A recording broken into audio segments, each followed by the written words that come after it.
If you clicked on this video, I'm going to assume that you're serious about wanting to be able to beat someone who's much bigger and stronger than you. So I'm gonna break this video down into two components. First, I'm gonna focus on your mindset, and then we're gonna get into the strategy and tactics of actually accomplishing this goal. The reality is a lot of people have limiting beliefs about being able to do this because it really digs into their insecurities and their limiting beliefs. So the first thing I have to do is show to you guys beyond a shadow of a doubt that it is absolutely possible for someone smaller to beat someone much bigger and stronger than them. Because if you don't deeply believe this, then it'll always stop you from being able to do the work necessary to figure out the right technical solution. Reality is harsh and jujitsu is very harsh. Jiu-Jitsu teaches people it doesn't matter how good you think you are. It doesn't matter what your emotions feel. At the end of the day, you win or you lose. And if you don't make the technical adjustments necessary, you're going to keep losing. So we have to figure out how do we evolve our game to the point that we can do it. But if you always fall back on this excuse that your opponent is bigger and stronger than you, it's going to stop you from being able to push through when you're very frustrated and it's very hard to find out what the next technical solution is. There is so many examples of someone small fighting someone way bigger than them and beating them in jiu-jitsu. It is impossible to argue that it cannot be done, especially if you're talking about someone in your gym who maybe just has 20 pounds on you or is just a little bit stronger than you. That is without a doubt within your reach.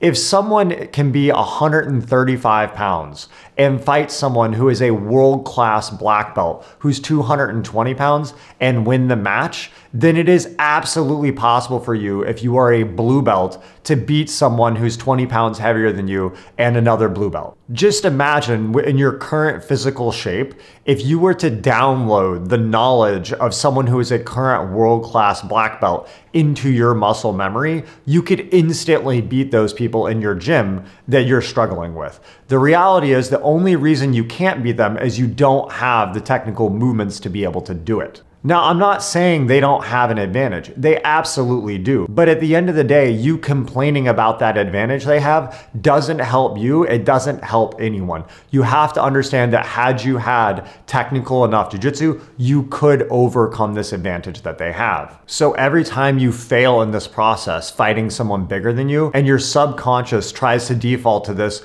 well, they're bigger than me, they have an advantage. You have to cut that out because it's going to happen all the time that your brain tells you this, and if you allow that to be an excuse, you won't do the necessary work to troubleshoot and figure out why it didn't work. Whenever a position doesn't work for me, I think, how could I be doing that differently? Was my body position wrong? Was I controlling wrong? I just immediately blame myself and think of what technically I was doing wrong to fix the problem. I never jump to, oh, this person's too big. Of course they're big, but if the move isn't working, then I go, that's not a good move because it doesn't work on someone who is bigger than me. There's a better way to do it. Okay, so now that we've focused on the mindset and being serious about doing this, let's start talking about the strategic and tactical components of building a game that can beat someone who's bigger and stronger than you. The first thing you have to understand is body position is the #1 deciding factor on the next moves that you make,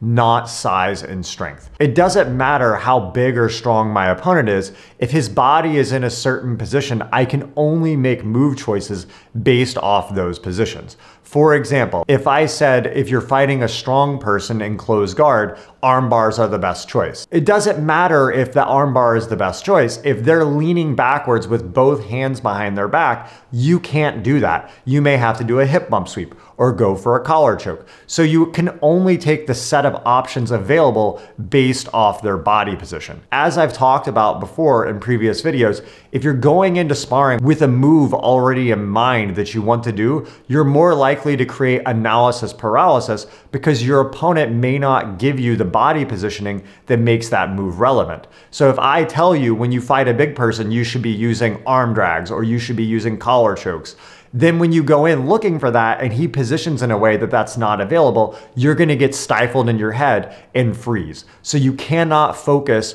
on going for specific things or doing anything specific in particular versus a larger opponent. But there is things that we can do to prepare our game to be prepared and honestly not be that much affected by someone's strength and size. Of course, strength and size will affect our decisions somewhat, but I'm gonna get to how we account for that in a little bit. Part of the work we need to do to achieve this goal is actually in the designing of your game in itself. As I said before, you want to be present to the moment and just take moves as they come to you. You should not have in mind preemptively the move you want to do because you can't control how they come at you. So all of the moves in your game, for the most part, should work regardless of your opponent's size.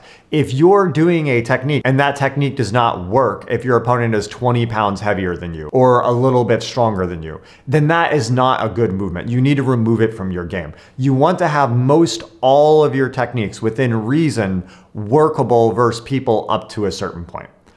Of course, there can be extremes. If someone is 500 pounds or someone is 20 feet tall, I'm sure there's positions that would not work within extremes.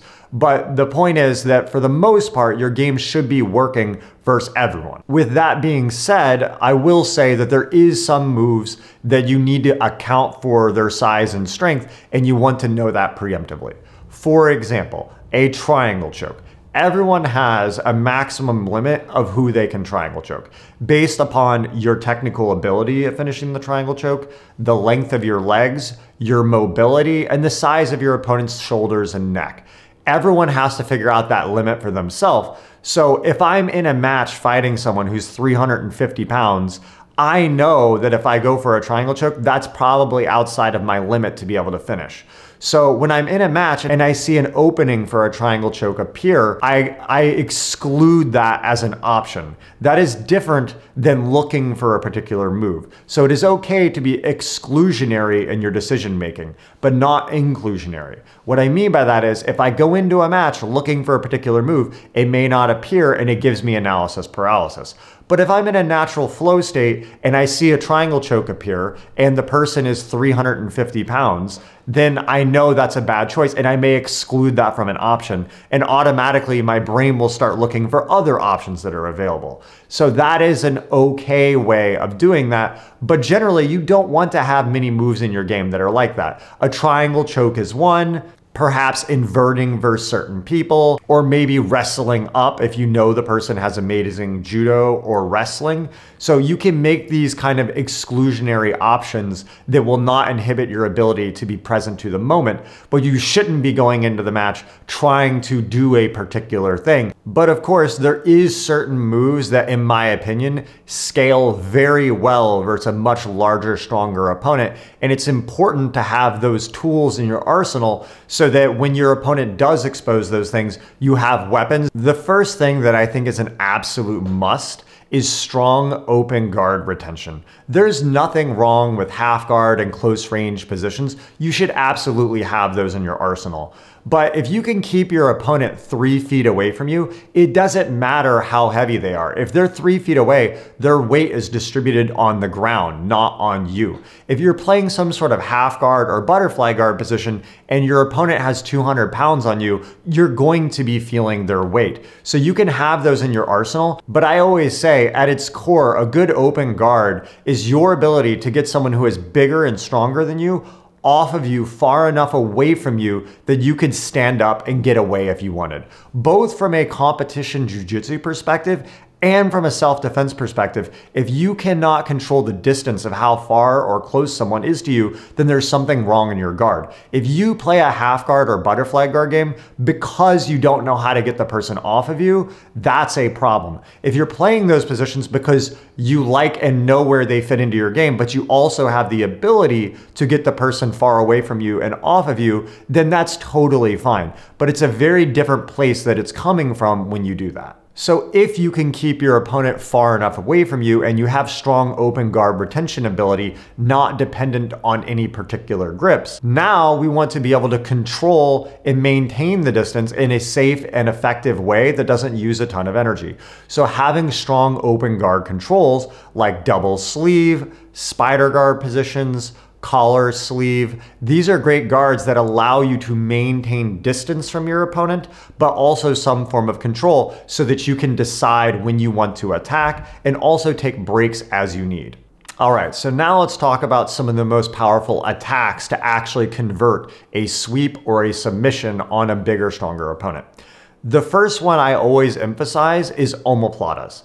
If you're fighting someone 300 pounds, they'll often bait a triangle choke because they know if you go for it, you probably can't finish it, and then they'll bulldoze around your guard and pass you. An omoplata is different though. If you're really good at the omoplata, you distribute your weight to the side of them, and this is actually very difficult for them to put their weight on you. And you can use this to either actually finish the omoplata, you can convert to a sweep, or often they'll try to stand to get out of the position, but as they stand, they'll start opening up for other attacks, which depending on your game and mobility level could be a berimbolo, a matrix, or if you're not into those kind of modern flexible type positions, de la Riva guard going into single leg guards and things like that is a great option as well. Another amazing attack along with the omoplata, especially when your opponent is on the ground, which a lot of guys who are that big will play very tight on both knees, is collar chokes and loop chokes. Collar chokes and loop chokes combined with the omoplata are very hard for a big person to defend because the more they lower their posture, the easier it is to go for the choke. And the more they posture up, the more they expose the omoplata attacks. This will often lead to your opponent stepping one leg up. When they step one leg up, now it is much easier to create off balance to go for sweeps.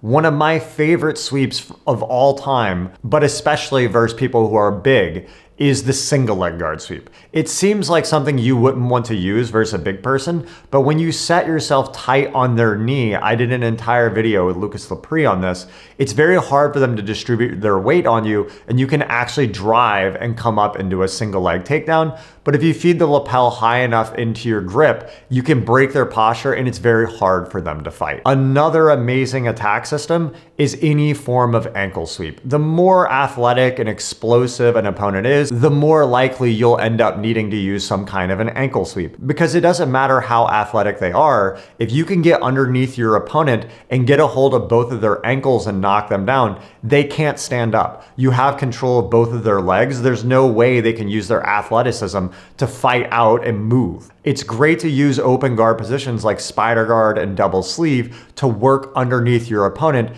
to convert into these kind of sweeps.